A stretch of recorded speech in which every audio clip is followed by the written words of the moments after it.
बिस्मिल्लाहिर्रहमानिर्रहीम। अस्सलामु अलैकुम वरहमतुल्लाहि वबरकातुहू।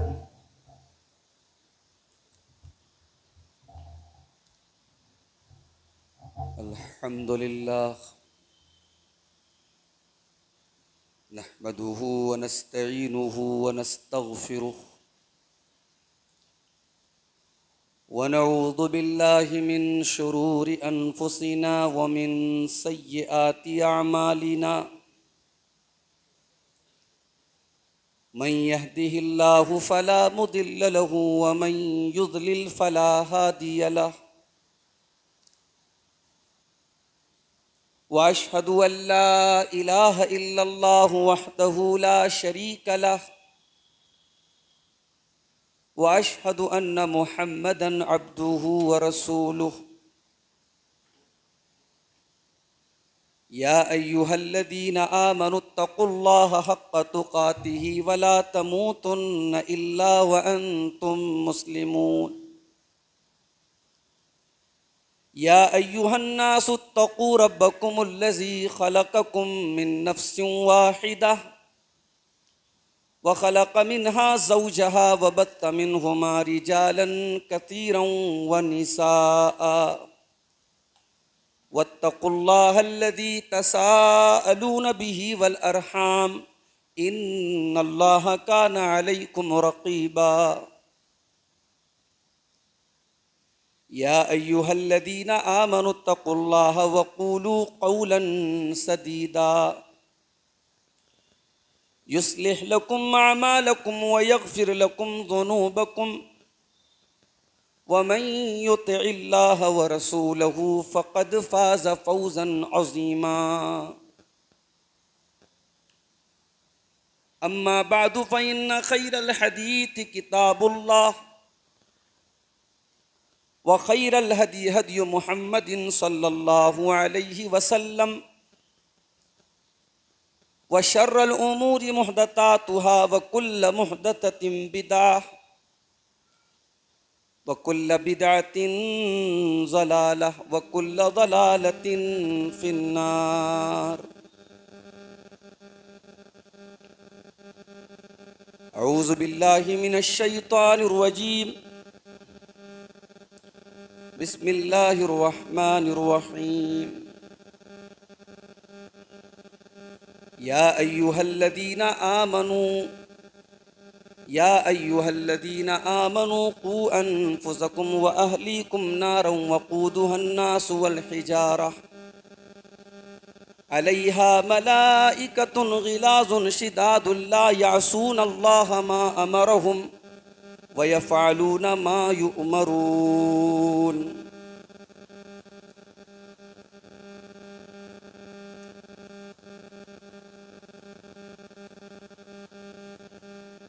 मौजूदा हालात के हवाले से एक नज़्म समाअत फरमाएं।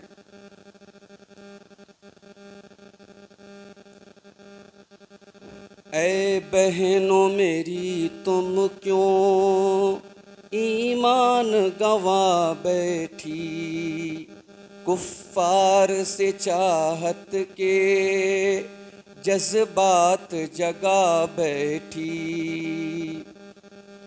अल्लाह की चाहत को जिस दिल में बसाना था, आका की मोहब्बत को जिस दिल में बसाना था, इस्लामी हमीयत को जिस दिल में बसाना था, इस्लाम के दुश्मन को उस दिल में बसा बैठी।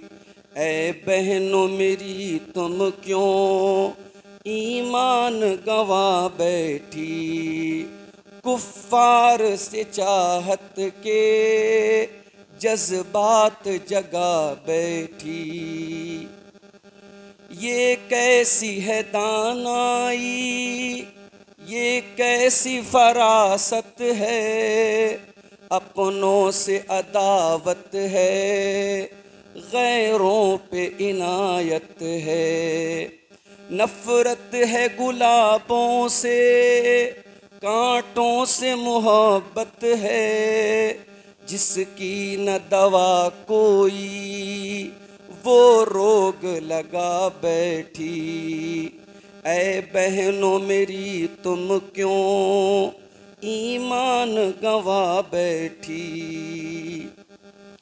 अहकाम शरीयत का कुछ पास नहीं तुमको, इस्लाम से उल्फत भी कुछ खास नहीं तुमको।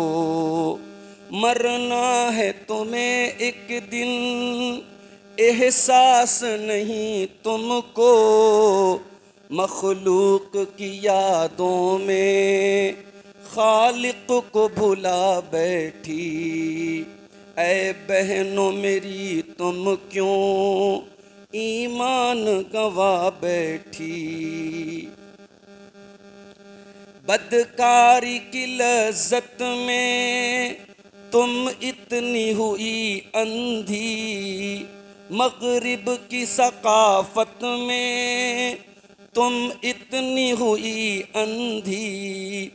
काफिर की मोहब्बत में तुम इतनी हुई अंधी। इस्लाम के सीने पे शमशीर चला बैठी। ऐ बहनों मेरी तुम क्यों ईमान गंवा बैठी। और आखिरी बंद बलाजा फरमाए, जाफर ये तो बेपर्दा फिरने का नतीजा है। मर्दों से बिला हाजत मिलने का नतीजा है। आज़ाद फिजाओं में जीने का नतीजा है। अग़यार की आँखों से तुम आँख लड़ा बैठी। ऐ बहनों मेरी तुम क्यों ईमान गंवा बैठी। कुफ्फार से चाहत के जज्बात जगा बैठी। सदर मोहतरम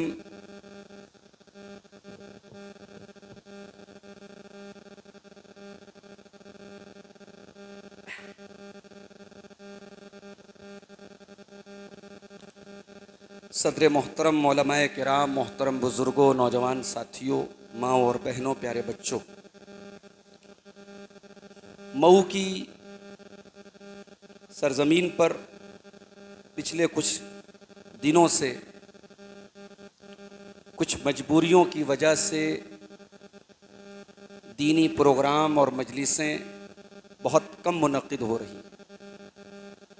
और यही वजह है कि जब मौलाना अजमल साहब ने आज के प्रोग्राम के लिए मुझसे राबिता किया और कहा कि औरंगाबाद की फाटक वाली मस्जिद में प्रोग्राम है, तो मुझे हैरत भी हुई। लेकिन बहरहाल बड़ी हिम्मत की भी बात है और हौसले की और खुशी की भी बात है कि एक ऐसे मौके पर जब वाकई में हमारी नौजवान नस्ल को दीन की दीनी तरबियत की ज़रूरत है और ख़ास तौर से हमारी ख़वातीन के अंदर जो बिगाड़ और जो मसाइल पैदा हो रहे हैं, उनके मद्देनज़र इस किस्म के प्रोग्राम मस्जिद ही में सही, अंदर ही के लाउड स्पीकर से सही, और अगर इस लाउड स्पीकर पर भी पाबंदी लग जाए तो बग़ैर लाउड स्पीकर के सही, घरों में सही, इस तरीके की दीनी मजलिसें ज़रूर होती रहनी चाहिए। इनसे कुछ नहीं तो कम से कम एक दिल को तज़कीर होती रहेगी, नसीहत और याद दहानी का काम होता रहेगा, ईमान को जिला मिलती रहेगी, अपनी कमज़ोरियों और अपनी खामियों का पता चलेगा। इस हवाले से आज का ये प्रोग्राम बड़ा अहम है। और मुझसे पहले आपने सदारती खिताब भी समाअत फरमाया और हमारे शेख मोहतरम ने भी बहुत बेहतरीन बातें मौजूदा माहौल के ताल्लुक़ से की हैं। अल्लाह ताला इन बातों पर हम सबको अमल करने की तौफ़ीक़ अता फरमाए। मेरे भाइयों, एक मोमिन की सबसे बड़ी दौलत क्या है, एक मोमिन का सरमाया क्या है, एक मोमिन की पूंजी क्या है, एक मोमिन का कैपिटल क्या है। मोमिन का सरमाया उसका माल नहीं है, उसका घर नहीं है, उसके बाल बच्चे नहीं है।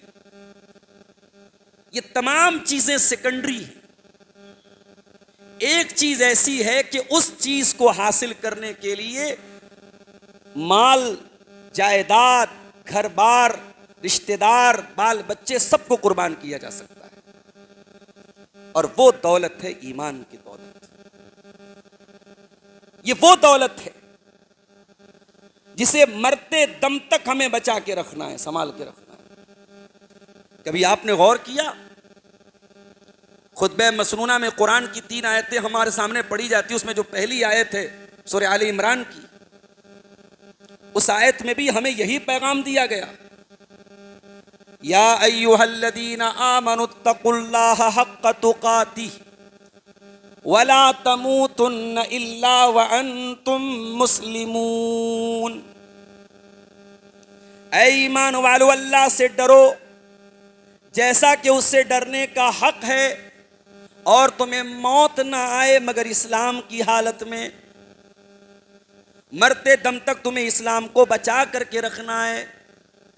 कहीं ऐसा ना हो सारी जिंदगी तो तुमने इस्लाम पर अमल किया, सारी जिंदगी तो तुम ईमान पर कायम रहे, और मौत के पहले, खात्मे के पहले तुम कोई ऐसा काम करके चले गए, इस्लाम से खारिज हो गए, मुर्तद हो गए, इस्लाम से निकल गए और कुफ्र में चले गए। अगर ऐसा करके तुम दुनिया से चले गए तो बहुत बड़े घाटे का सौदा है। इस्लाम की मरते दम तक हिफाजत करना है। ये वो दौलत है जिस दौलत को बचाने के लिए नबियों ने और सहाबा ने जान दे दी।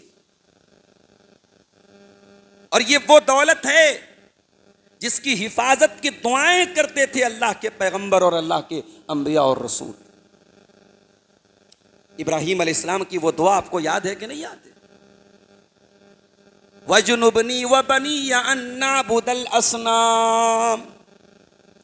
ऐ अल्लाह, मुझे तू शिर्क और बुत परस्ती से बचा, और मेरी आने वाली नस्लों को भी बचा, मेरे बच्चों को भी बचा, मेरी औलाद को भी बचा। यानी ईमान की दौलत इतनी बड़ी दौलत है कि इंसान अपनी आने वाली नस्लों के लिए भी यही दुआ करता है कि अल्लाह, मेरी आने वाली नस्लें भी इस दौलत से माला माल हो, मेरी आने वाली नस्ल इस दौलत से महरूम ना हो। लेकिन आज क्या वजह है कि बड़ी आसानी से एक मुसलमान मर्द या एक मुसलमान औरत इस दौलत से हाथ धोने के लिए तैयार है। बड़ी आसानी से कहीं प्यार और मोहब्बत के ट्रैप में फंसाकर, कहीं दौलत का लालच देकर, कहीं नौकरी का लालच देकर एक मुसलमान नौजवान को या एक मुसलमान खातून को किस तरीके से इर्तिदाद के रास्ते पे लेके चला जाया जा रहा है। ऐसा क्यों पॉसिबल हो रहा है मेरे भाई? क्या ये सवाल काबिल गौर नहीं है? और आज हम इसी सवाल का जवाब तलाश करने की कोशिश करेंगे कि मुस्लिम समाज में, और खास तौर से हमारे मऊ और बनारस के हालात में, जहां हम तवक्को नहीं रखते थे इस तरीके के वाकयात, हमारे पास खबरें आती थीं मगर हम मुतमईन थे कि नहीं साहब, हमारे माहौल में अभी इतना बिगाड़ नहीं है, अभी हमारे यहाँ माशाअल्लाह इतने बड़े बड़े मदरसे हैं, हमारे यहाँ माशाअल्लाह आलिम और आलिमा की पढ़ाई हो रही है, हमारे यहाँ पर्दे का माहौल है, हमारी लड़कियां नकाब में निकलती हैं, हमारे यहाँ बगैर इजाजत लड़कियां कहीं नहीं जाती, इतनी सख्ती है, इतना पर्दा है। हमारे यहाँ भी ये वाकयात नहीं है। हमारा भरम टूट गया, हमारे भरोसे टूट गए, और हमने अपने आसपास भी इस किस्म के वाकयात देखे। और अब तो ऐसा लग रहा है कि ये आग कब किसके घर को जला दे कोई भरोसा नहीं है। मेरे प्यारे साथियों, पानी कहां मर रहा है, कमी कहां हो रही है, क्यों ऐसे हालात पैदा हो रहे हैं, आज हम इस पर थोड़ा सा गौर करेंगे मेरे भाई। ईमान कोई मामूली चीज नहीं है मेरे भाइयों। जिंदगी में जब मसाइल आए, परेशानियां आए, दिक्कतें आए और आपको लगे कि हम बहुत परेशान हैं, तो आखिरत की उस घड़ी को याद कर लेना। अल्लाह की बारगाह में, अल्लाह के दरबार में हम जाएंगे, हमारे पास कुछ ना हो, लेकिन अगर ईमान की दौलत है तो इंशाअल्लाह हम कामयाब होंगे। और हमारे पास दुनिया में सब कुछ था, करोड़पति थे, अरबपति थे, बहुत बड़ा एम्पायर था, बहुत बड़ा बिजनेस था, लेकिन आखिरत में अगर ईमान नहीं है तो वल्लाह हमसे ज्यादा खसारे में कोई नहीं होगा। इन्नल्लज़ीना कफ़रू व मातू व हुम कुफ़्फ़ारुन फ़लन युक़बल मिन अहदिहिम मिल्उल अर्ज़ि ज़हबा। जो लोग दुनिया से ईमान के बगैर चले गए, जो कुफ्र की हालत में मर गए, जो मुर्तद होने की हालत में मर गए, जो शिर्क करते हुए मर गए, जो अल्लाह का इनकार करते हुए मर गए, अल्लाह फरमाता है फलन युक़बला मिन अहदिहिम मिल्उल अर्ज़ि ज़हबा। अगर क़यामत के दिन वो सोने का पहाड़ भी लेके आ जाएं, उनका सोने का पहाड़ अल्लाह की बारगाह में कबूल नहीं किया जाएगा। अल्लाह की बारगाह में सोने का पहाड़ भी वो लेके आ जाए, अल्लाह के अजाब से नहीं बच सकता है मेरे प्यारे साथी। सहाबे किराम की सीरत को आप देखिए। हजरत बिलाल को कौन भूल सकता है।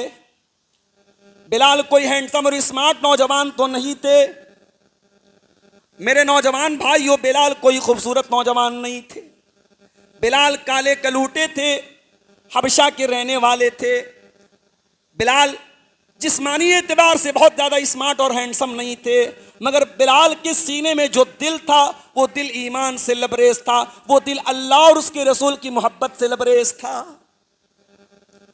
बिलाल को उनका मालिक उमैया बिन खल्फ अरब की तपती हुई रेत पर लिटाता था और उनके सीने पर गर्म पत्थर रख देता था और बिलाल को ऑफर देता था, ऐ बिलाल तू इस्लाम को छोड़ दे, तू मोहम्मद रसूलुल्लाह का दीन छोड़ दे, ऐ बिलाल हम तुझे टॉर्चर करना, तुझे तकलीफ देना छोड़ देंगे।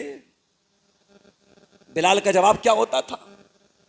बिलाल के मुंह से आवाज नहीं निकल रही है, बिलाल का सीना गर्म पत्थर के नीचे दबा है, बिलाल की पीठ की चर्बी अरब की तपती हुई रेत से पिघल रही है, मगर बिलाल की जुबान से एक ही लफ्ज निकलता था, अहद अहद अहद, मेरा रब एक है, मेरा अल्लाह एक है, उसकी तौहीद को छोड़ के कहीं और जाने वाला नहीं।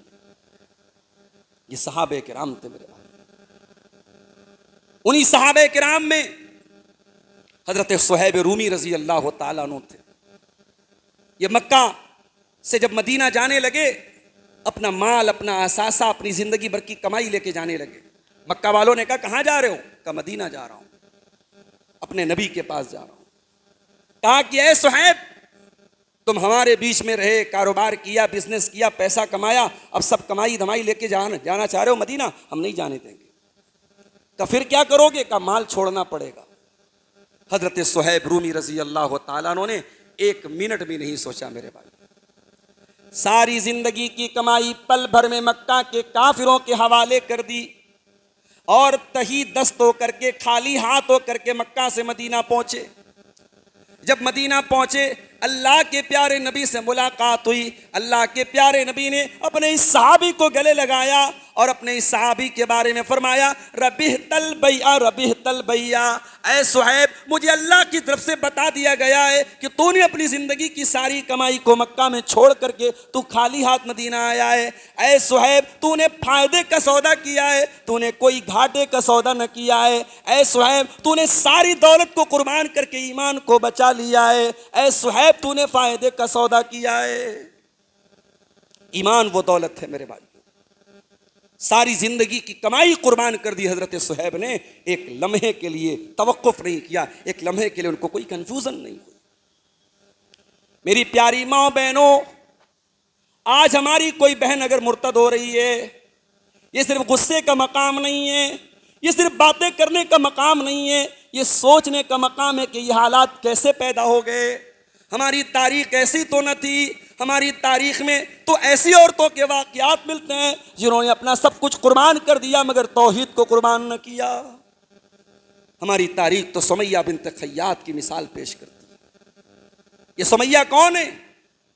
हजरत अम्मार की माँ है, हजरत यासिर की बीवी है।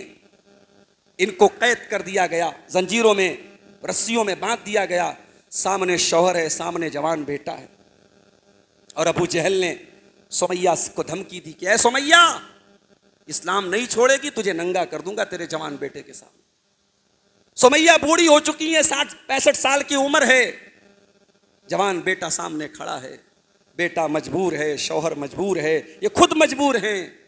ऑफर मिल रहा है कि ऐ सुमैया, इस्लाम छोड़ दे वरना हम तेरे बदन के कपड़े छीन लेंगे।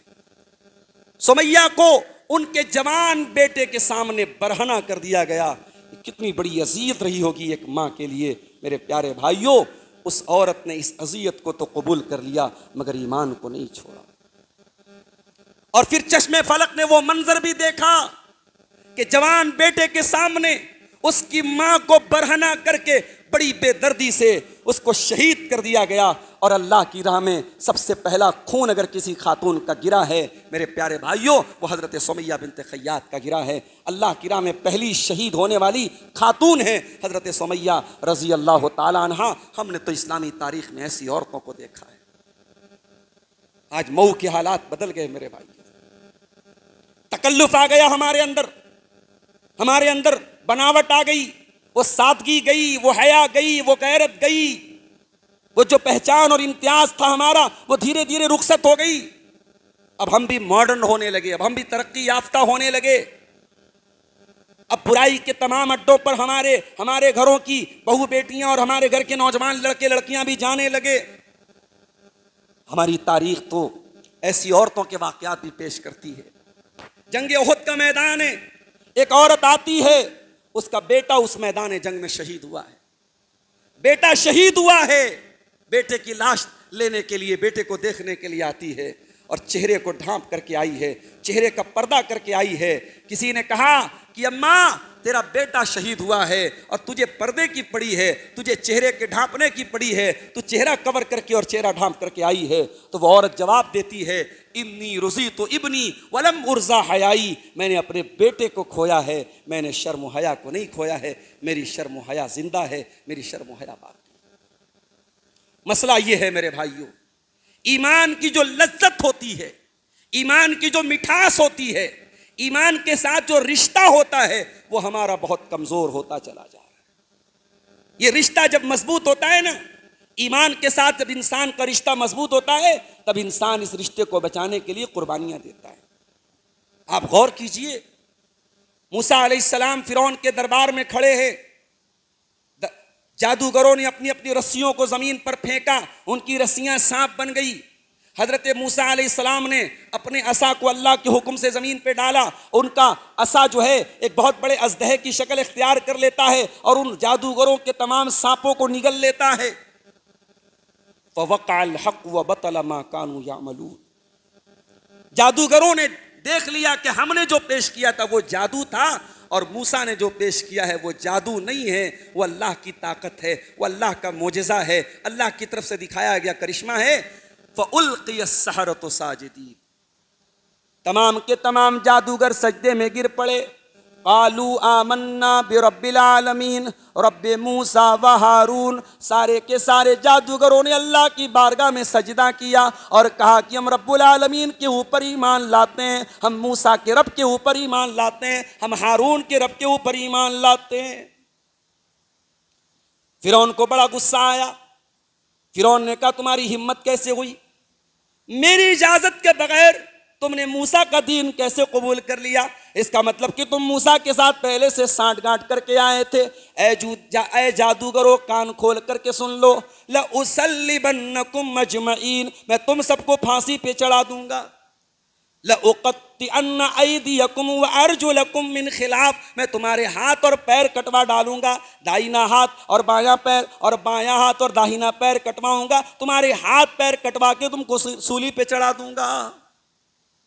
उन जादूगरों को ईमान लाए अभी चंद मिनट हुए हैं, मगर ईमान की लज्जत उनके दिल में उतर गई है, ईमान का जायका उनको मिल चुका है। और जब ईमान का जायका दिल में उतर जाए तो फिर इंसान उसको छोड़ता नहीं। जब जादूगरों को जान की धमकी दी गई, अभी थोड़ी देर पहले वो जादूगर फिरौन से सौदा कर रहे थे, फिरौन अगर हम मूसा के ऊपर गालिब आ गए तो हमको इनाम में क्या मिलेगा। अभी तो वो फिरौन से इनाम मांग रहे थे, और जब फिरौन अब जान से मारने की धमकी दे रहा है, हाथ और पैर काटने की धमकी दे रहा है, तो वो जादूगर क्या जवाब देते हैं, कालू ला गैर इन्ना इला रब्बिना मुनक़लिबून। कहते हैं कि हमें कोई परवाह नहीं है, ऐ फिरौन तू जान से मार दे, तू हमारे हाथ पैर कटवा दे, हमें कोई परवाह नहीं, हम डरते नहीं हैं, हमें पलट के तो अपने रब के पास जाना है। हमें खुशी इस बात की है कि सबसे पहले मूसा के ऊपर ईमान लाने वाले हम हैं। अल्लाह इस ईमान को हमारी नजात का जरिया बना दे, बस हमारी तमन्ना तो ये है, तू हमें जान से मार दे, हमें कोई परवाह नहीं। ईमान की लज्जत ये होती है मेरे भाई। इसीलिए अल्लाह के प्यारे नबी फरमाते हैं, तीन चीजें ऐसी हैं कि ईमान की हलावत को अगर पाना है तो इन तीन चीजों के जरिए पा सकते हो। नंबर एक, अन यकून अल्लाहु व रसूलुहु अहब्ब इलैहि मिम्मा सिवाहुमा। सबसे पहली चीज, ईमान की हलावत अगर पानी है, ईमान की मिठास अगर पानी है, तो ये पहली चीज अपने अंदर पैदा कर लो कि अल्लाह और उसके रसूल से सबसे बढ़ के मोहब्बत होनी चाहिए। या मोहब्बत पर ये सारा खेल किस नाम पे हो रहा है? मोहब्बत के नाम पे हो रहा है। मां की मोहब्बत एक तरफ, बाप की मोहब्बत एक तरफ, खानदान की और अपने घर की और अपनी कौम की इज्जत की मोहब्बत एक तरफ, एक मुशरिक और एक काफिर की मोहब्बत और उसकी चिकनी चुपड़ी बातें हमारी कौम की एक बहन को इर्तिदाद के रास्ते पे लेके चली जाती है। ये सोचने का मकाम नहीं है मेरे भाई। इसका मतलब ये हुआ कि हमारे दिलों में अल्लाह और उसके रसूल की मोहब्बत जो होनी चाहिए वो नहीं है।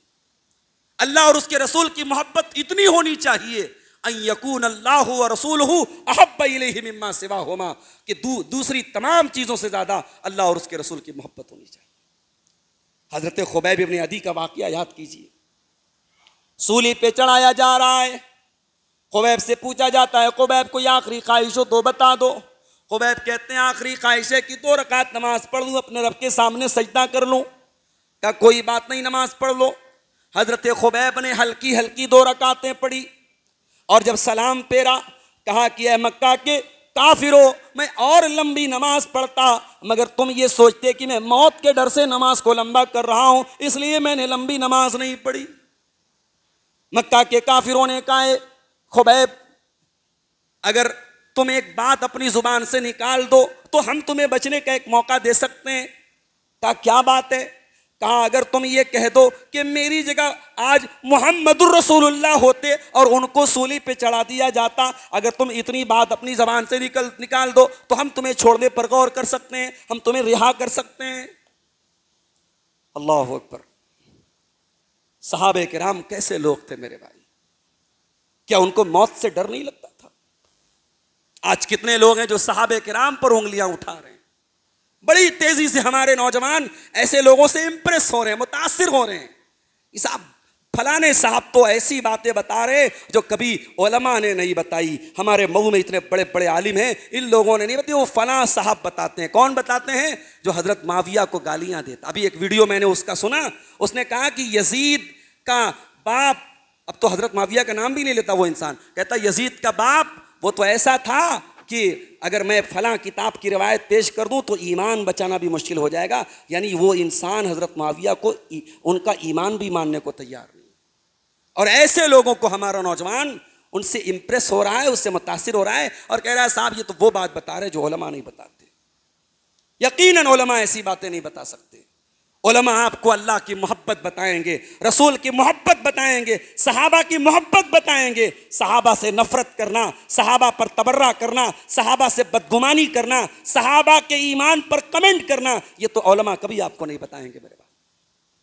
और हाँ, ये भी कान खोल के सुन लो, हमारे कुछ नौजवानों का एक ही काम है, हजरत मुआविया और हजरत अली के दरमियान जो इख्तिलाफ हुआ, उसी लड़ाई और उसी इख्तिलाफ के चक्कर में पड़े रहना।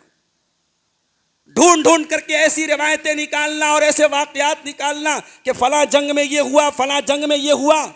अरे भाई तू होता कौन है ये सब तय करने वाला?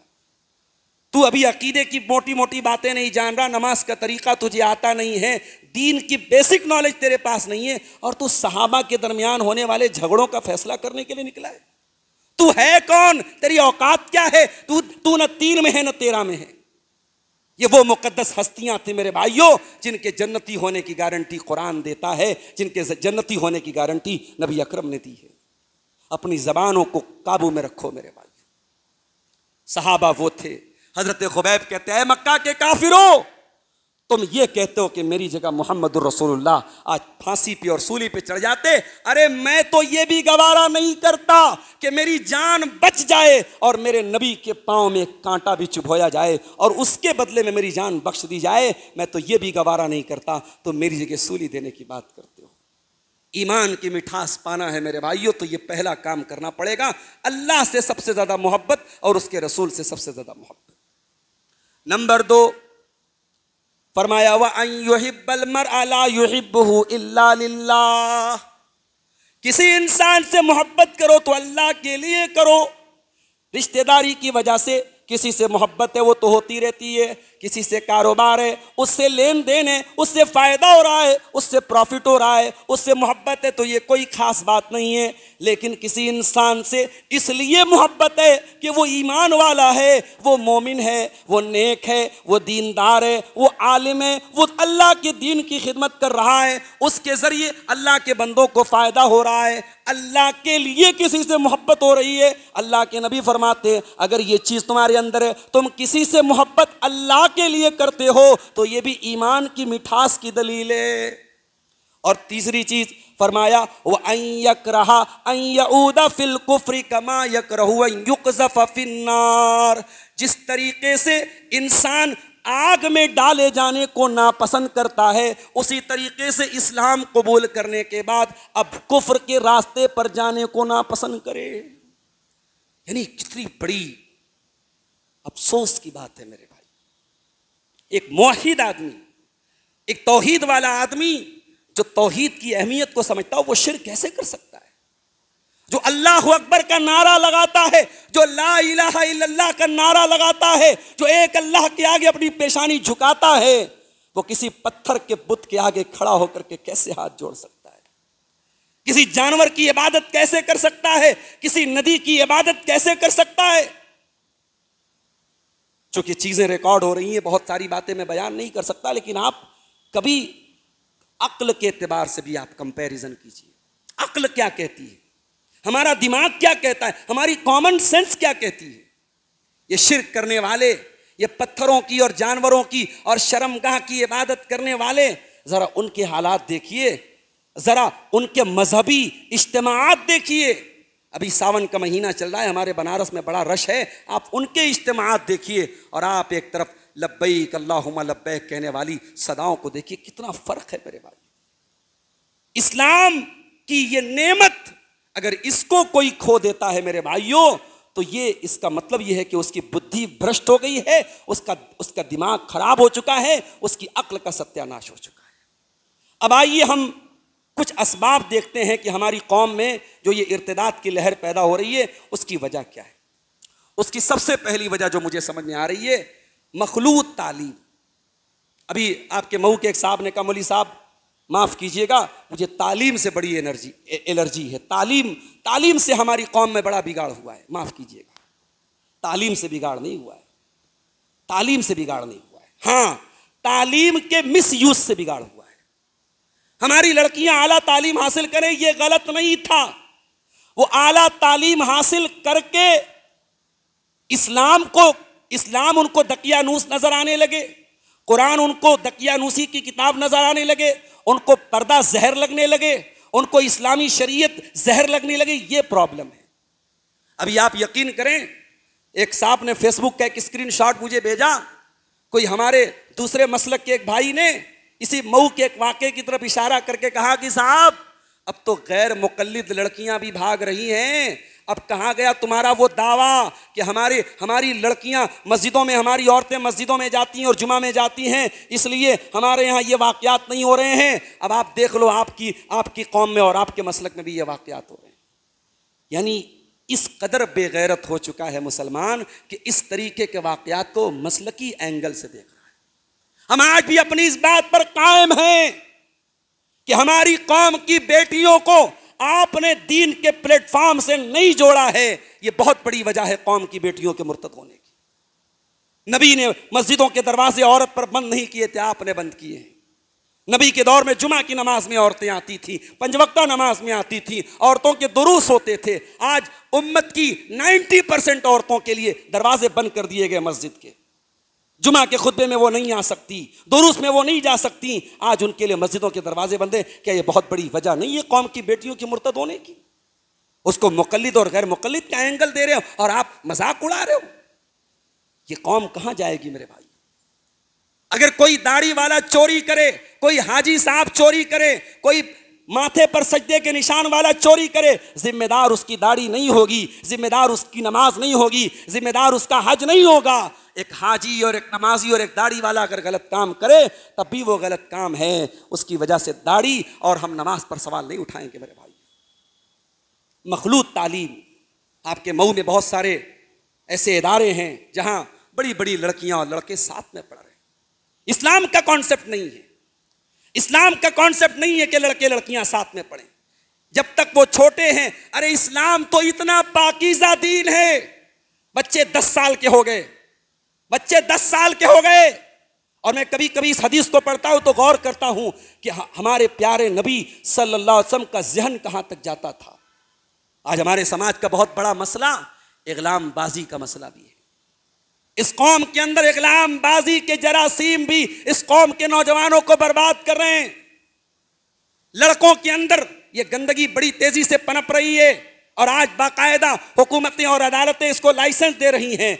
याद रखो मेरे भाइयों, ये वो बदतरीन अमल है। अल्लाह के प्यारे नबी ने लानत की है कि जो लूत अलैहिस्सलाम की कौम वाला अमल करेगा, जो कौम लूत का अमल करेगा, अल्लाह की लानत हो उसके ऊपर। और तिरमिजी की सही रिवायत है, आपने फरमाया अगर कोई ये अमल करे तो करने वाले को, फाइल को और मफूल को, दोनों को कत्ल कर दो। इसको कत्ल करने के लायक जुर्म कहा गया है। नबी ने फरमाया बच्चे 10 साल के हो जाएं बिस्तर अलग कर दो। बिस्तर अलग करने का क्या मतलब है?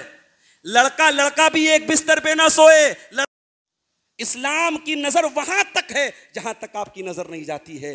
जो इस्लाम 10 साल के बाद बच्चों का बिस्तर अलग करने की तालीम देता है, वो बीए में और एमए में लड़के लड़कियां साथ में पढ़े, इस बात की इजाजत कैसे दे सकता है?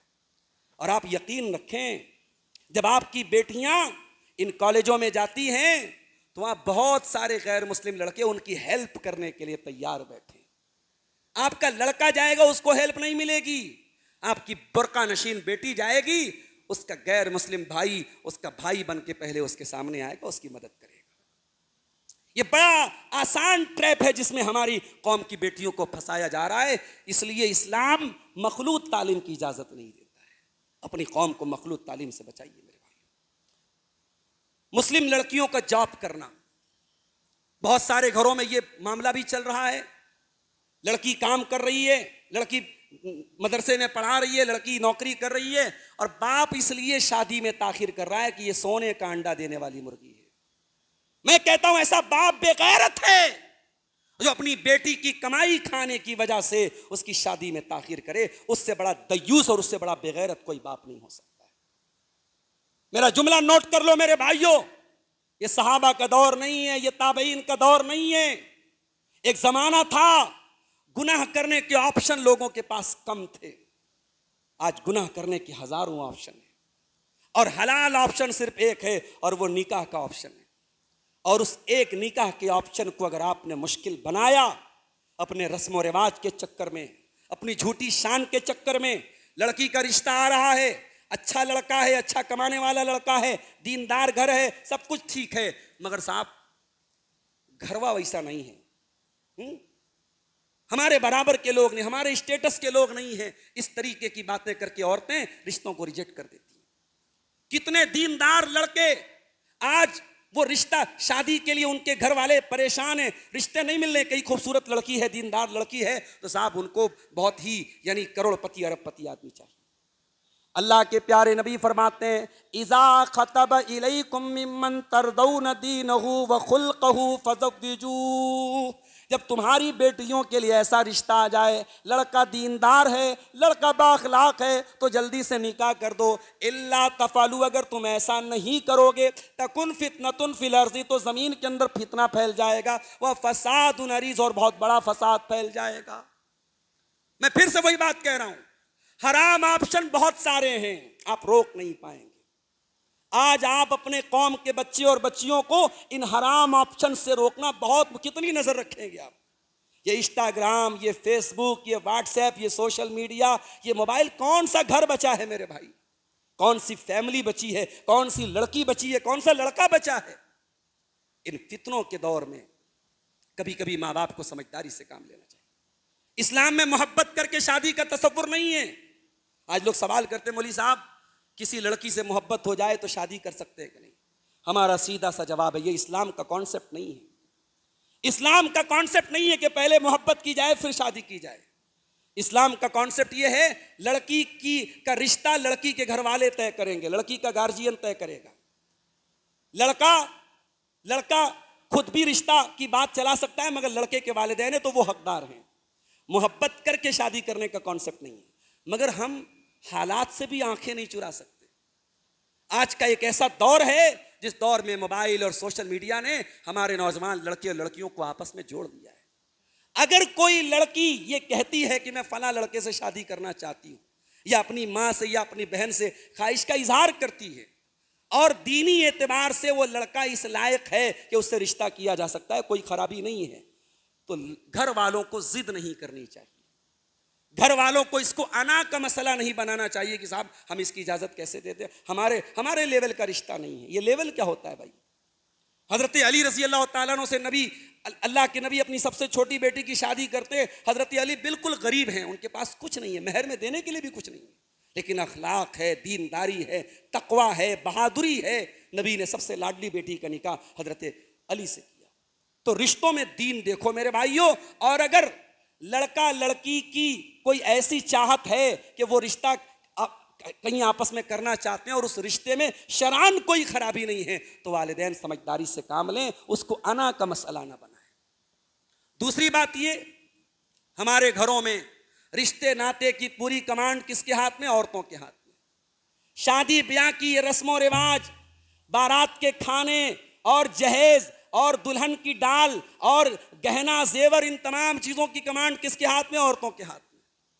बुखारी की वो रवायत आपको याद है, अल्लाह के प्यारे नबी ने फरमाया, लन युफ्लिह कौमुन वल्लौ अम्रहुम इम्राअतन, वो कौम कभी कामयाब नहीं हो सकती जो अपने मामलात का जिम्मेदार किसी औरत को बना दे। मेरी माए बहनें बुरा ना माने, इसमें औरत की तौहीन नहीं है, इसमें औरत की इंसल्ट नहीं है। अल्लाह के नबी के फरमाने का मतलब यह है, औरत अपनी जिम्मेदारी में रहे, अपनी हुदूद में रहे। हर काम हर इंसान के करने के लायक नहीं है। भाई मस्जिद है, इमाम का काम नमाज पढ़ाना है, मुअज्जिन का काम अजान देना है, सफाई करने वाले का काम सफाई करना है। हर काम हर आदमी नहीं कर सकता। अल्लाह के नबी ने कहा, क़ियादत और कमांडशिप और लीडरशिप ये औरत का काम नहीं। आज हमारे घरों की लीडर कौन है? औरतें हैं। कितने घरों में मर्द जो है वो अपाहिज बन के रह गया है और घर के सारे फैसले औरतें कर रही हैं। और जब औरतें फैसला करती हैं तो पसंद उनकी चलती है, जज्बात उनके चलते हैं, एहसासात उनके चलते हैं। मेरी प्यारी माँ और बहनों, घर का मर्द कव्वाम है, घर का जिम्मेदार मर्द है।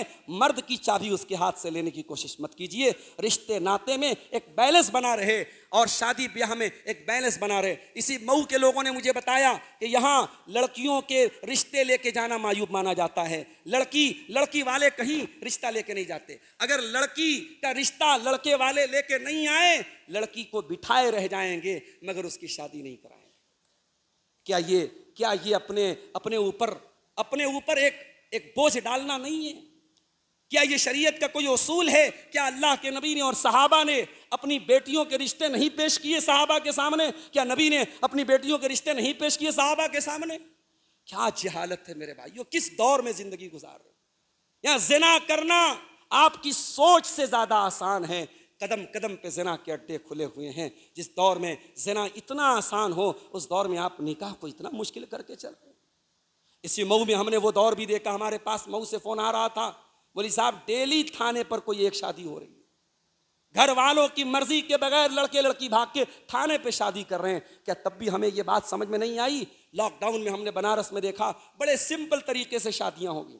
जिन शादियों में 8-8 लाख रुपए खर्च होते थे, 1-2 लाख में शादी हो गई। लॉकडाउन खत्म हो गया, फिर हालात वैसे के तैसे हो गए। मेरे प्यारे साथियों, अपने निकाह के सिस्टम को आसान बनाओ। औरतों से जॉब कराना, नौकरी कराना बड़े इमरजेंसी हालात में, कोई औरत बेवा है, बच्चों को पालना है, वो जायज हुदूद में रह के, पर्दे में रह के कोई काम करे। मगर एक लड़की स्कूल में जाके पढ़ा रही है, जब मर्दों के साथ उसका इंटरेक्शन हो रहा है, मर्दों के साथ उसको तन्हाई मिल रही है, आप मौका दे रहे हैं। आप अपनी कौम की बेटियों को बर्बाद होने का मौका दे रहे हैं। आपको मालूम नहीं स्कूलों में कैसा माहौल होता है, कॉलेजों में कैसा माहौल होता है? अपनी लड़कियों को ऐसी जगह जॉब करने के लिए भेजना जहां मर्दों के साथ उसका इंटरेक्शन हो रहा है, ये खुल्लम खुल्ला बदकारी को फरोग देना है, ज़िनाकारी को फरोग देना है, और अपनी ही बहू बेटी को जहन्नम की आग में झोंकना है। इसीलिए अल्लाह कुरान में कहता है, इन्नल लज़ीना युहिब्बूना अन तशियल फाहिशतु फिल लज़ीना आमनू, जो लोग ईमान वालों के दरमियान बेहयाई को फैलाना चाहते हैं, उनके लिए बड़ा दर्दनाक अज़ाब है। एक और वजह है हमारी कौम की बेटियों के मुर्तद होने की, हमारा नाकिस दावती निज़ाम। जलसा हो रहा है, मुझे लोगों ने बताया औरतें बहुत आई हैं, ख़वातीन का पूरा पोर्शन भर गया है, बहुत अच्छी बात है। मगर कभी आपने गौर किया, हमारे जलसों में, हमारे प्रोग्रामों में ख़वातीन भी आ रही हैं, मर्द भी आ रहे हैं। कौन आ रहे हैं?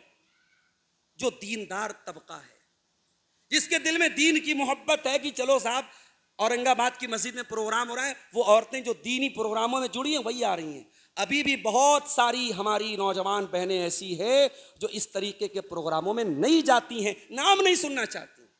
वो कान में ईयरफोन लगा के बैठ के कहीं फेसबुक की रील देख रही होंगी, यूट्यूब के शॉर्ट देख रही होंगी।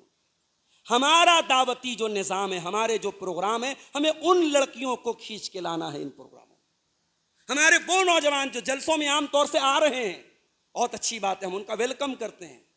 मगर वो नौजवान लड़के जो स्कूलों और कॉलेजों की पैदावार हैं, मैंने ऐसे बच्चों को भी देखा है 10 साल तक एक दीनी इदारे में पढ़ने वाला, जो इदारा ज़कात से चलता है, कौम के सदका खैरात से चलता है, उस इदारे में पढ़ने वाला, उस इदारे में हॉस्टल में रह करके खाना खाने वाला बच्चा जब जेएनयू में जाता है, जब जामिया मिल्लिया में जाता है, पहले उसके चेहरे से दाढ़ी जाती है, पहले उसके चेहरे से इस्लाम जाता है, फिर उसके दिल से इस्लाम जाता है, उसकी रूह से इस्लाम जाता है, और वो कुफरिया बातें बकने लगता है, मुल्हिदों की जैसी बातें करने लगता है।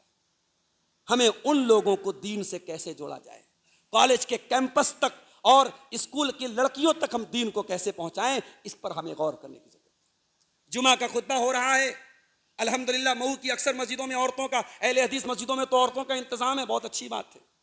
मगर कभी आप गौर कीजिएगा, घरों में बूढ़ी औरतें, जो सास है वो आ रही है, बहू नहीं आ रही है। क्यों साहब, बहू क्यों नहीं आ रही है? अरे बहू चली जाएगी तो खाना कौन बनाएगा? भाई एक दिन खाना थोड़ा पहले बन जाए तो कौन सी मुसीबत आ जाएगी? एक दिन खाना थोड़ा लेट बन जाए तो कौन सी मुसीबत आ जाएगी? जुमा के खुतबे में क्या सास को दीन की ज़रूरत है और बहू को दीन की ज़रूरत नहीं है? ये बहुत बड़ा सवाल है। हमें उन औरतों को जो दीन से जुड़ी नहीं है, उनको भी दीन से जोड़ने की ज़रूरत है। ये बहुत बड़ी वजह है कौम के बेटियों के मुर्तद होने की। उसके बाद टीवी है, फिल्में हैं, बड़ी खूबसूरती के साथ ऐसी फिल्में बन रही हैं, हम 2 हमारे 12, सुना है आपने? भाई कितने मुसलमान हैं जिसके 12 बच्चे हैं और जिसकी 4 बीवियां हैं? समाज में जो चीज नहीं है उसको थोपा जा रहा है कि साहब ये मुसलमान ऐसा कर रहे हैं, ताकि मुसलमानों से एक नफरत का माहौल पैदा हो, इस्लाम के खिलाफ एक नफरत का माहौल पैदा हो। बड़ी खूबसूरती से मीडिया में ये प्रमोट किया जा रहा है, प्रोपेगेंडा किया जा रहा है कि साहब इस्लाम में तो औरतें बच्चा पैदा करने की मशीन है, और उसमें हमारी भी कुछ कमियां हैं। हमने कहीं तो औरतों को इतनी आज़ादी दे दी कि औरतें जो चाहे वो करें, और कहीं औरतों को इतना दबा के रखा कि उनका जायज़ हक भी हम नहीं दे रहे हैं। कितनी औरतें हैं, शौहर ने तलाक तलाक तलाक बोला, उनके मौलवी साहब ने फतवा दे दिया, साहब तलाक हो गई। छोटे छोटे बच्चे हैं, और औरत हमारे मुआशरे में जब तलाक वाली हो जाए तो उसको रिश्ता, या कुंवारी को रिश्ता नहीं मिलता है, मुतल्लका को कौन रिश्ता करेगा भाई? एक दिन की भी छुट्टी अगर लड़की है, चाहे वो खुला लेके छुट्टी हो, चाहे वो तलाक लेके छुट्टी हो, लोग ये कहेंगे छुट्टी लड़की है, कोई ना कोई ऐब रहा होगा, कोई ना कोई कमी रही होगी। इस समाज में बेवा और मुतल्लका औरतों का कोई पुरसाने हाल नहीं है।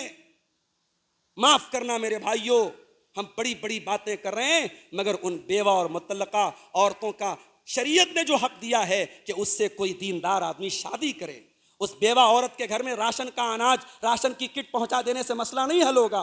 उसके जिस्म की जो ज़रूरतें हैं, उसकी जो रिक्वायरमेंट्स हैं, वो निकाह के ज़रिए पूरी होंगी। मुतल्लका और बेवा औरतों के निकाह की भी एक तहरीक चलनी चाहिए।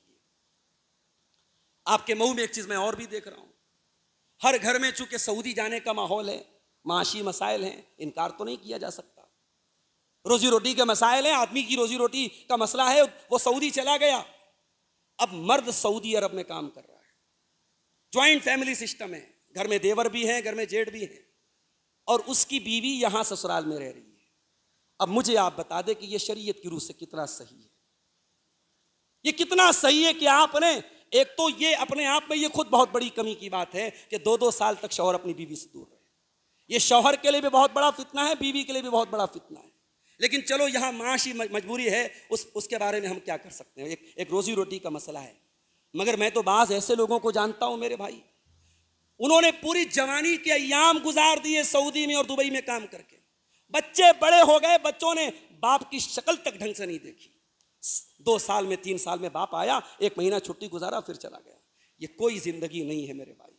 कोशिश इंसान करे अपने शहर में कम खाए, कम कमाए, अपने बीवी बच्चों के साथ रहे। बच्चों को बाप का प्यार न मिलना, ये भी घरों के माहौल के बिगड़ने की बहुत बहुत बड़ी वजह है।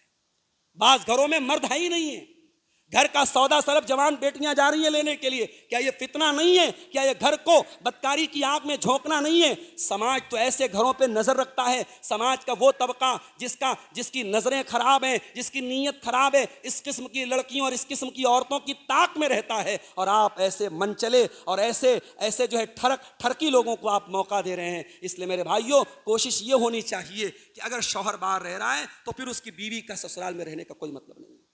शौहर के बगैर बीवी का गैर मर्दों के दरमियान में रहने का कोई मतलब नहीं। ये अक्लन शरान हर एतबार से गलत है और इससे बहुत सारी बुराइयां जन्म ले रही हैं। इसी तरीके से हम एक चीज ये भी देख रहे हैं कि हमारे आसपास का माहौल कैसा है, ये भी बहुत बड़ा मैटर करता है।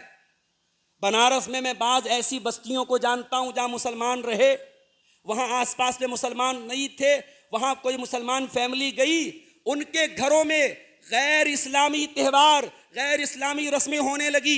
इंसान के ऊपर माहौल का बड़ा असर पड़ता है मेरे भाई। एक वीडियो मैंने देखा फेसबुक के ऊपर कि एक कुत्ते का बच्चा जो है वो खरगोश के साथ रहते रहते खरगोश की तरह उछलने लगता है।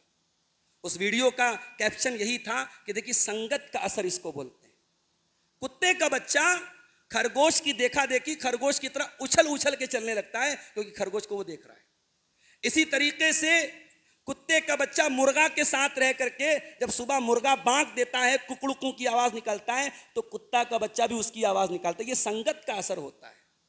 इसीलिए हमारी शरीयत कहती है कि जब आप कहीं मकान बनाएं, कहीं रिहाइश इख्तियार करें, तो आसपास की बस्ती को भी देखें, हमारा अड़ोस पड़ोस कैसा है। अगर आप काफिरों और मुशरिकों के दरमियान और मुल्हिदों के दरमियान रहेंगे, उनकी बस्तियों में रहेंगे, ला महाला उनका असर आपके ऊपर पड़ेगा। मिसालें बहुत सारी मौजूद हैं, इससे भी हमें और आपको परहेज करना चाहिए। इसी तरीके से माँ बाप की दयूसियत भी बहुत जिम्मेदार है इन वाकयात के। माँ बाप जब दयूस हो जाएं, बेगैरत हो जाएं, खास तौर से लड़की क्या पहन रही है माँ को बहुत अच्छी तरीके से मालूम होता है। बेटी का दुपट्टा उसके गरेबान पर है कि नहीं, माँ से ज्यादा किसी को खबर नहीं है। मगर जब माँ का दुपट्टा खुद उसके सीने पर न रहता हो, वो बेटी की क्या तरबियत करेगी। याद रखो मेरे भाइयों, जब माएँ बदचलन होती हैं तो बेटियां भी माँ का असर लेती हैं। मैंने तजर्बा किया है और हालात और मुशाहदात बताते हैं कि माएँ, बच्चियां अपनी माँओं से बहुत कुछ सीखती हैं। माएँ सख्त हों, माएँ स्ट्रिक्ट हों, माएँ गैर महरम से बात करने के मामले में सख्त हो, क्या मजाल है कि लड़की किसी गैर महरम को लिफ्ट दे।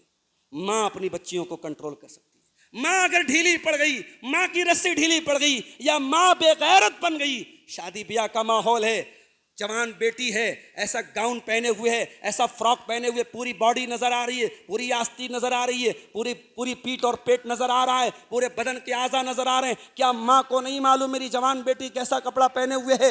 अगर माँ ने वो कपड़ा खुद ला के अपनी बेटी को दिया है, बाप ने वो कपड़ा खुद ला के अपनी बेटी को दिया है, माफ कीजिएगा, वो बाप बेगैरत है, वो माँ बेगैरत है, वो शौहर बेगैरत है। और अल्लाह के प्यारे नबी फरमाते हैं कि 3 लोग ऐसे हैं जिनकी तरफ क़यामत के दिन अल्लाह ताला न देखेगा, न बातचीत करेगा, न पाक करेगा। उसमें नंबर 1 अल-आक़ लिवालिदैहि, अपने माँ बाप को तकलीफ पहुँचाने वाला। नंबर 2 मर्दों की नकल करने वाली औरत। और नंबर 3 अद्दयूस, वो बेगैरत मर्द, अल्लज़ी युक़िर्रु फ़ी अहलिहिल खुबुस, जिसके घर में गंदगी होती हो, जिसके घर में बेहयाई होती हो और उसको कोई फर्क ना पड़ता हो।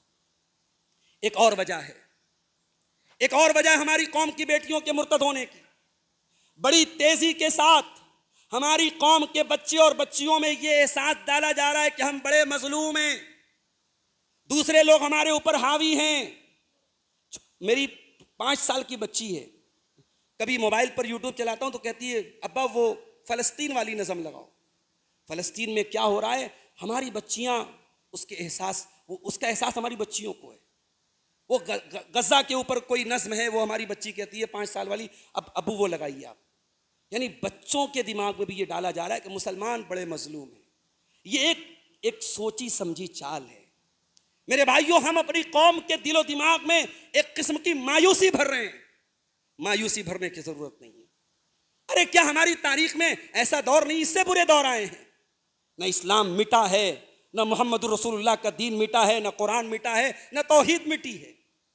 एक वो दौर भी आया था, बगदाद पर तातारियों ने हमला किया था, दरियाए दजला का पानी मुसलमानों के खून से लाल हो गया था, मुसलमानों की लाइब्रेरियों को जलाया गया था, दरियाए दजला का पानी मुसलमानों की जली हुई किताबों से काला हो गया था। लेकिन तब भी न इस्लाम मिटा, न मुसलमान मिटे।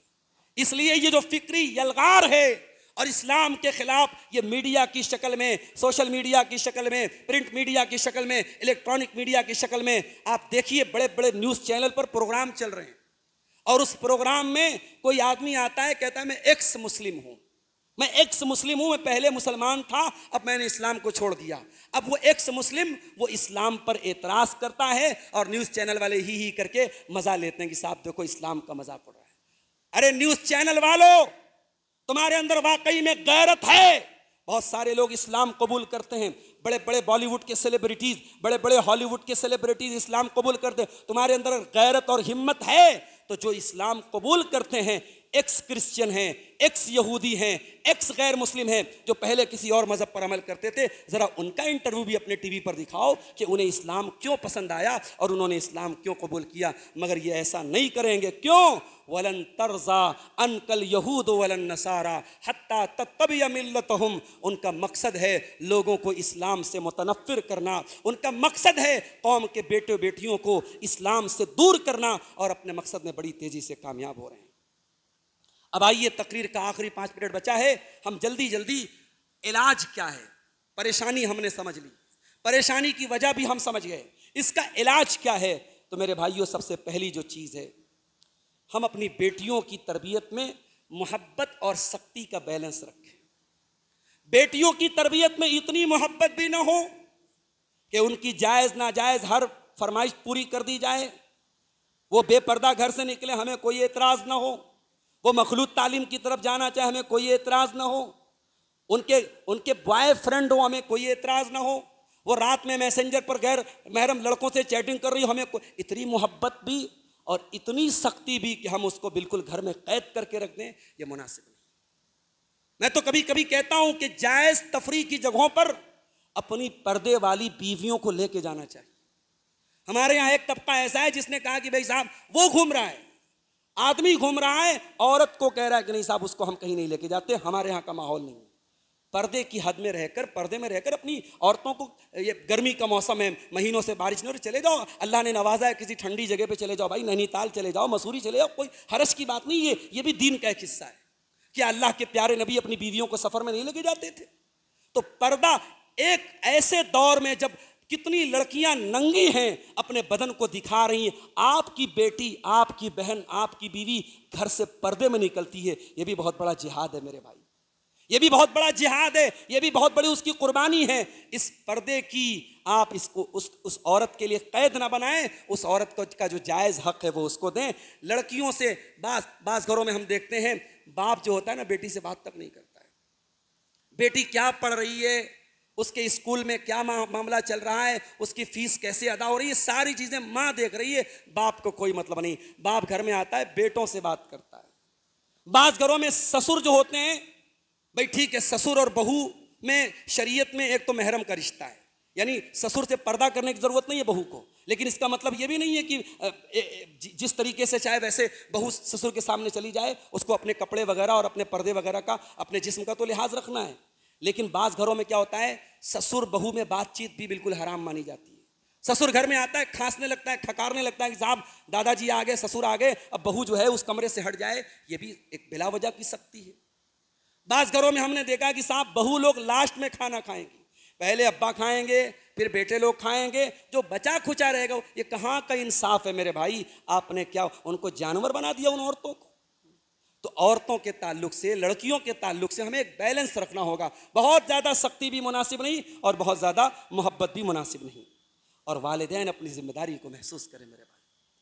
जिस तरीके से कुम्हार अपने बर्तन को जैसे चाहता है संवार लेता है, बच्चे जब तक छोटे हैं आपकी तरबियत, आपने जैसे उनको ढाला होगा बच्चे वैसे ही ढलेंगे। मैंने बाज घरों में देखा, बच्चियों को यह सिखाते हैं कि तुझे किसी मर्द को मुसाफा नहीं करना है।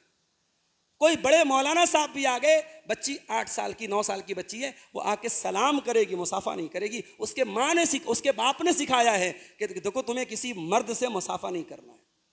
और बाज घरों में क्या है, कजिन ब्रदर सिस्टर आपस में एक दूसरे से जो है वो हाथ मिला रहे हैं, ईद के मौके पर गले मिल रहे हैं, इतनी आज़ादी है। तो हमें तरबियत, अपने बच्चों की तरबियत का बहुत खास ध्यान देना है। और तीसरी चीज़ ये है, जैसा कि मैं अक्सर अपनी तकरीरों में कहता हूँ कि मस्जिदों में औरतों का इंतज़ाम बहुत ज़रूरी है। अल्हम्दुलिल्लाह आज़मगढ़ में कई मस्जिदों में इंतज़ाम नहीं था, मैंने तकरीरों में कहा, वहाँ लोगों ने शुरू किया। झारखंड में कई जगहों पर मैं गया, वहाँ बहुत सारी मस्जिदों में औरतों का इंतज़ाम, एक जगह बहुत शानदार मस्जिद थी लेकिन औरतों का इंतज़ाम नहीं था। मैं वहाँ तकरीर करके आया, अगले साल गया, लोगों ने कहा मौलाना आपके कहने पर हमने औरतों का अलग पूरा पोर्शन बना लिया, ईदगाह में भी हम औरतों का इंतज़ाम करते हैं। बहुत खुशी की बात है, मेरा दिल देख करके बाग बाग हो गया। ये ज़रूरत है मेरे भाइयों कि हम अपनी मस्जिदों में औरतों का भी अरेंजमेंट करें। और जैसा कि मैंने कहा कि जुमा के खुतबे में औरतें आएँ, बूढ़ी भी आएँ, जवान भी आएँ, बहू भी आएँ, सास भी आएँ, क्योंकि ये जो आधा घंटे का जुमा का खुतबा होता है इसका बहुत असर होता है। 1 घंटे की तकरीर आपने सुनी, आज वक्ती तौर पे असर है, फिर कल ख़त्म हो जाएगा, मगर जुमा के खुतबे में बार बार जब आप एक बात को सुनेंगे इंशाअल्लाह उसका असर होगा। इसी तरीके से एक चीज़ ये भी कि घर में दीनी माहौल बनाए।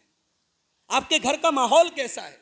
मुसलमानों के घरों में बर्थडे मनाया जा रहा है, मुसलमानों के घरों में एनिवर्सरी मनाई जा रही है, मुसलमानों के घरों में शादी के फोटोज को फ्रेम लगा के उनके घरों में लगाया जा रहा है। मुसलमान के घर में महरम गैर महरम का कोई मसला नहीं, कोई पर्दा नहीं, जीजा साली के बीच में कोई पर्दा नहीं, देवर भाभी के बीच में कोई पर्दा नहीं। आपके घर में दीनी माहौल होना चाहिए। कुरान की जो आयत मैंने आपके सामने पढ़ी थी खुतबे मसनूना के बाद, अल्लाह ने फरमाया कू अनफुसकुम व अहलीकुम नारा, ऐ ईमान वालों अपने आप को और अपने घर वालों को जहन्नम की आग से बचाओ। जहन्नम की आग से कैसे बचाएंगे? हजरत अली कहते हैं इस आयत की तफसीर में, अल्लिमूहुम व अद्दिबूहुम, अपने घर वालों को दीन की तालीम दो, अपने घर वालों की सही तरबियत करो। और आखिरी चीज़ ये है मेरे भाइयों कि हम निकाह को आसान करें, निकाह को आसान करें। अब वो दौर लग गया, वो रस्म व रिवाज और ये लंबे चौड़े मुतालबात और निकाह के लिए ये कंडीशन, बस एक कंडीशन लगाओ, लड़का दीनदार होना चाहिए। हजरत सईद इब्ने मुसय्यब से किसी ने पूछा कि मैं अपनी लड़की की शादी करना चाहता हूं, किससे करूं? उन्होंने कहा ज़व्विजहा अत्तकी, अपने बेटे की शादी अपनी बेटी की शादी किसी मुत्तकी इंसान से करो। इन अहब्बहा अक्रमहा, अगर तुम्हारा दामाद मुत्तकी होगा, दीनदार होगा और तुम्हारी बिटिया से मोहब्बत करेगा तो इज्जत देगा, और अगर मोहब्बत नहीं करेगा तब भी इंसल्ट नहीं करेगा। दीनदारी होगी तो इंशाअल्लाह पछताना नहीं पड़ेगा। और बाकी अगर मुकद्दर में कुछ परेशानियां लिखी हैं वो तो आनी है, लेकिन हम दीनदारी को तरजीह दें। माओ बहनों से गुजारिश करना चाहूँगा, जिनके घरों में बेटियाँ हैं, जिनके घरों में बहनें हैं, कि रिश्तों में दीनदारी को तरजीह दीजिए। और इसी तरीके से कौम की जो बेटियां मुर्तद हो गई हैं, हम सिर्फ वीडियो वायरल ना करें, हम सिर्फ रजिस्ट्री के कागजात वायरल ना करें, हम कोशिश करें उस बहन तक पहुंचने की कोशिश करें, उसको रिस्क्यू करने की कोशिश करें, उसको इस्लाम की तरफ वापस लाने की कोशिश करें। और अगर किसी लड़की के बारे में डाउट है कि वो इस किस्म के जाल में फंस रही है, उसकी काउंसलिंग का इंतज़ाम करें। कुछ उलमा ऐसे हों, कुछ आलिमात ऐसी हों जो उस लड़की को समझाने का काम करें, उसकी काउंसलिंग करें। अगर हमारे समझाने से कोई एक कौम की बेटी, कोई एक बहन हमारी अगर इस कुफ्र की जहन्नम की आग में जाने से बच गई मेरे भाइयों, तो हो सकता है ये कोशिश हमारे लिए नजात का ज़रिया बन जाए। दुआ कीजिए रब्बुल आलमीन से, रब्बुल आलमीन हमारी कौम को इस मुसीबत से अल्लाह ताला हमारी कौम की बहनों और बेटियों की हिफाजत फरमाए। रब्बुल आलमीन हमें अपने घरों के माहौल में दीनदारी को लाने की तौफीक अता फरमाए। रब्बुल आलमीन हमें अपने बेटों और बेटियों की सही वक्त पर और सुन्नत तरीके से, सिंपल तरीके से उनकी शादी करने की तौफीक अता फरमाए। रब्बुल आलमीन निकाह में जो फजूल रस्म व रिवाज धीरे धीरे हम अपने ऊपर लादते चले जा रहे हैं, अल्लाह ताला इन रस्म व रिवाज के चंगुल से हम सबको निकलने की तौफीक अता फरमाए। हमारे वो भाई जो इस परेशानी के दौर में भी दीन से दूर हैं, अल्लाह ताला उन्हें दीन से जुड़ने की, नमाज़ों से जुड़ने की, उलमा से जुड़ने की तौफीक अता फरमाए। हमारे वो नौजवान भाई बहन जो सोशल मीडिया का गलत इस्तेमाल कर रहे हैं, बदकारी और ज़नाकारी के रास्ते पे जा रहे हैं, अल्लाह ताला उन्हें जल्द से जल्द इस रास्ते को छोड़ करके सही राह पर आने की तौफीक अता फरमाए। जो हम में बीमार हैं, अल्लाह उनको शिफाए कामिल अजील अता फरमाए। जो रोज़ी रोटी से परेशान हैं, अल्लाह उनके कारोबार में बरकत नसीब फरमाए। रब्बुल आलमीन हम सबको कहने सुनने से ज़्यादा अमल की तौफीक अता फरमाए। आमीन व आखिर दावाना अनिल हम्दुलिल्लाह रब्बिल आलमीन। बारिश के लिए, हाँ, ये मऊ के अंदर ख़ास तौर से लोगों ने बताया बारिश नहीं हो रही है। बहुत सारे इलाक़ों में इतनी बारिश हो रही कि लोग परेशान हैं, और यहाँ और बनारस में भी बारिश बहुत कम हो रही है। दुआ कीजिए अल्लाह ताला मौसम की शिद्दत को कम करके रहमतों की बारिश नाजिल फरमा दे। कहीं कहीं किसान परेशान हैं, फसलें सूख रही हैं, अल्लाह ताला उन फसलों पर रहमतों की बारिश कर दे, वो फसलें बारिश से लहलहा जाएं। रब्बुल आलमीन ऐसी बारिश नाजिल फरमाए जो हमारे लिए रहमत हो और खैर व बरकत का ज़रिया हो। अल्लाह ताला मौसम की शिद्दत और गर्मी की शिद्दत से हम सब की हिफाजत फरमाए। आमीन व आखिर दावाना अनिल हम्दुलिल्लाहि रब्बिल आलमीन।